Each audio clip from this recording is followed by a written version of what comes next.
Bonjour tout le monde et bienvenue dans le décryptage de la rédaction. Un décryptage aujourd'hui en compagnie de Christopher Boyd, qui était invité du pavillon français lors du Salon international du livre de Taipei, le TIB, et qui est actuellement aussi en résidence avec Villa Formose et le Bureau français de Taipei, et qui sera également présent au Festival français de Kaohsiung. Nous parlerons de ces deux événements plus en particulier dans un décryptage futur. Pour aujourd'hui, nous nous centrerons sur sa venue à Taïwan, sa présence au Salon du Livre et sa BD Moi dyslexique.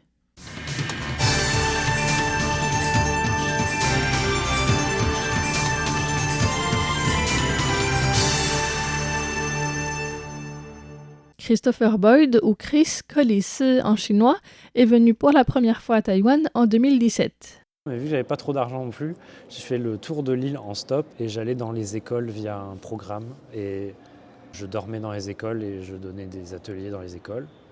Et après, je suis tombé malade et une des profs m'a amené à l'hôpital et un des hôtes du projet aussi, il est resté avec moi à l'hôpital pendant une semaine. Mais en fait, j'ai reçu tellement d'amour pendant que j'étais très malade, ça m'a énormément touché. C'est vraiment bizarre parce qu'en vrai, Taïwan m'a failli me tuer, mais en même temps, je sais pas, je me suis senti vraiment connecté profondément avec les gens parce que j'étais vraiment pas bien et ils m'ont donné un amour incroyable. Et donc après, j'ai jamais oublié ce voyage parce que j'étais en beaucoup d'écoles, il se passait beaucoup de choses. Bon, il s'est mal passé ça, mais bon, en fait, c'était pas très grave au final. Et ça m'a beaucoup apporté. Et donc après, quand je suis rentré en France, j'ai commencé à apprendre le chinois et tout. Et je me suis dit un jour, je retournerai à Taïwan et je redonnerai ce qu'on m'a donné. Aujourd'hui, c'est avec dans les mains la BD Moi dyslexique que Chris est revenu à Taïwan, un projet qu'il avait commencé avant ce voyage à Taïwan et puis qui a pris forme après, puisque dedans, ses aventures à Taïwan, ils sont aussi mentionnés. Alors j'ai fait une BD qui s'appelle Moi dyslexique. C'est sur tous les troubles 10 et d'apprentissage. Les sensibilités, mais aussi ça parle d'harcèlement scolaire, ça parle de plein de choses de l'école. Mais c'est quelque chose que j'ai vécu avant d'aller à Taïwan. Et c'est quelque chose que j'avais envie d'exprimer parce que ces choses-là, on ne les voit pas et j'aime bien montrer les choses qu'on ne voit pas. Ça a touché énormément de gens. Et c'est un projet qui me tenait à cœur depuis longtemps, ce livre. En fait, après mes études, je suis allé dans des pays d'Asie, dont Taïwan. Mais je suis retourné parce que j'avais vraiment envie de faire ce livre. Taïwan est à la fin du livre parce que c'était important pour moi. Parce que je me suis retrouvé dans les écoles. Qui n'était pas ton endroit préféré? Non, pas mon endroit que j'aimais le moins. Et finalement, bon, je dis pas les écoles à Taïwan c'est fantastique, ça l'est pas du tout. Mais le fait de moi être derrière, en tant que professeur, ou partager des choses, ça m'a permis de faire un peu n'importe quoi. Et je me suis dit que, mais en fait, partager sa passion et rendre les gens heureux d'apprendre, c'était très important pour moi. Et ça, c'est Taïwan qui m'a appris ça. Pendant le Salon du Livre, Christopher a donné une conférence, mais il a aussi animé, par exemple, un atelier de dessin de portraits ambidextre. Alors moi, quand j'étais petit, je ne savais pas ma droite et ma gauche. Bon, je ne suis pas ultra sûr aujourd'hui, mais un peu plus. Mais du coup, je confondais toujours les deux mains. Et donc, je me suis retrouvé à dessiner deux mains plus tard. Et donc, j'ai commencé à faire des portraits ambidextres et trucs comme ça. Et à Taïwan, j'ai fait ça aussi parce que en fait, j'ai bloqué ma carte de crédit. Donc j'allais dans les marchés, les night markets, et je faisais des portraits là-bas.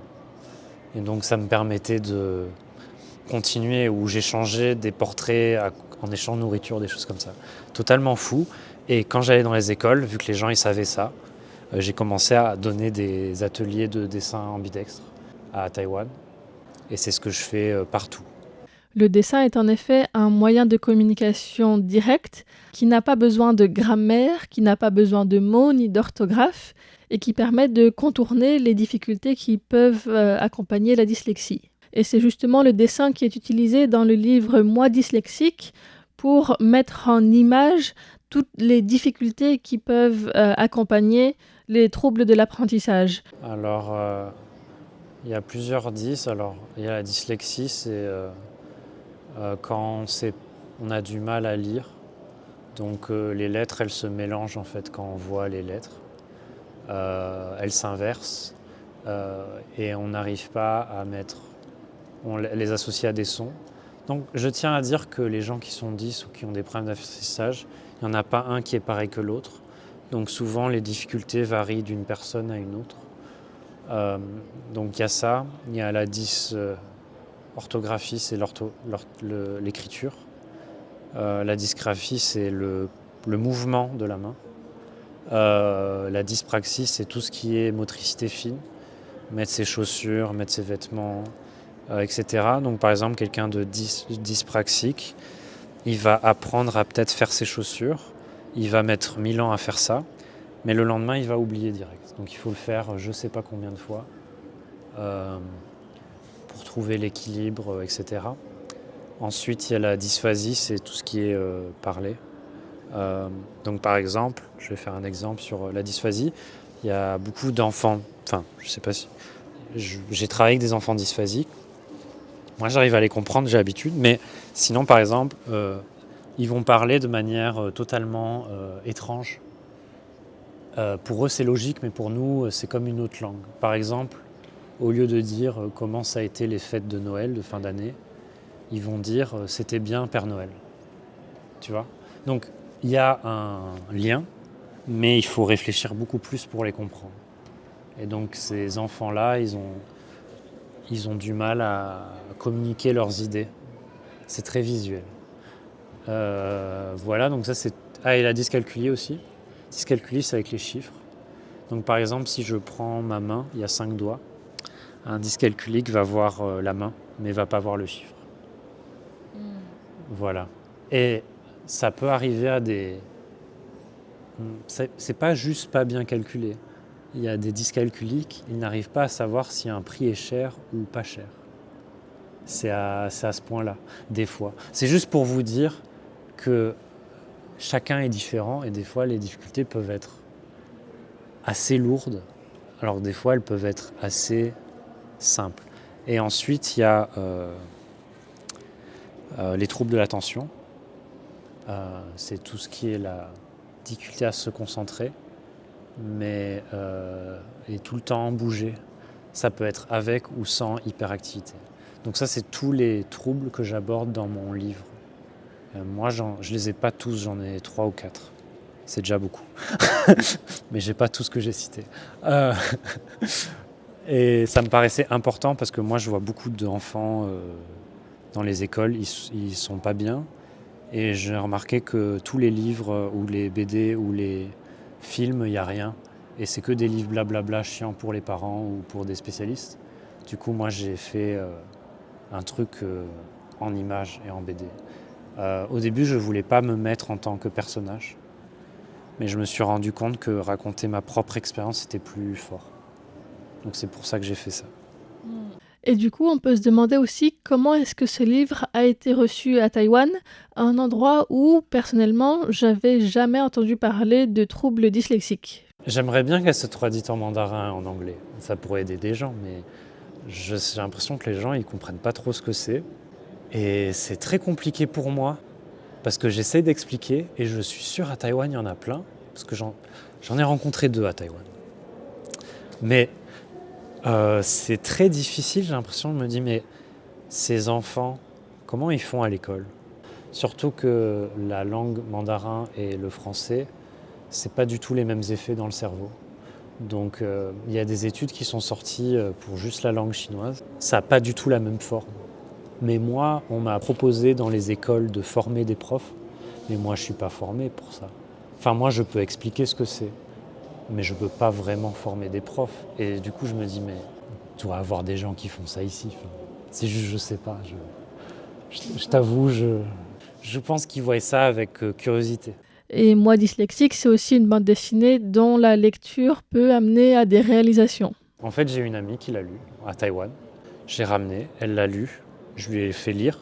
Et ensuite, elle a dit « Ah mon Dieu, je pense que ma sœur, elle est comme ça. » Et toute son enfance et son adolescence, ses parents lui ont dit qu'elle était bête.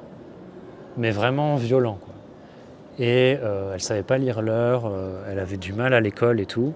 Et du coup, on l'a amenée dans un endroit à Nanto, bouddhiste, je sais pas quoi, parce que c'était un peu plus chill, le collège ou le lycée, je sais plus. Parce qu'en fait, elle pouvait juste pas y arriver dans le système normal de Taïwan. Mais les parents ne se sont pas posé la question si c'était ça, parce qu'ils savaient même pas ce que c'était. Donc ils ont juste dit ma fille est bête, donc on va l'amener dans ce truc bouddhiste. Et donc elle a été là pendant longtemps, et elle a toujours pensé qu'elle était stupide. Ah, ça m'a rendu super triste de savoir ça. Je me suis dit mais what?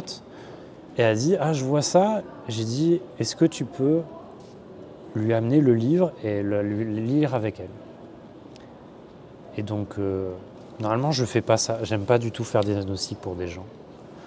Mais bon, voilà, donc j'ai fait, peut-être tu peux lire ça avec moi, donc je lui ai lu et tout, j'ai dit, peut-être que, en fait, t'as jamais été bête, c'est juste, t'as ces difficultés-là, et j'ai dit, est-ce que tu te sens concerné par ces images-là?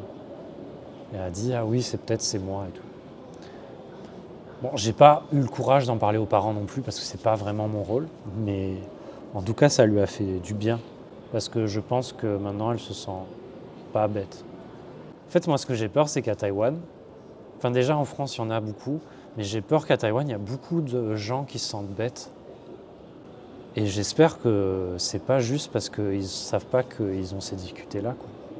Ah, ça me donne des frissons maintenant. Et c'est sur ces frissons que se termine ce décryptage d'aujourd'hui. Nous retrouverons donc très bientôt Christopher Boyd pour sa résidence Villa Formose ainsi que pour le Festival français de Kaohsiung. Je vous invite aussi à aller voir sur internet la vidéo qui accompagne cette émission. C'est une vidéo du Salon du Livre où l'on voit notamment Christopher réaliser ses dessins ambidextres. Merci de votre écoute et à bientôt.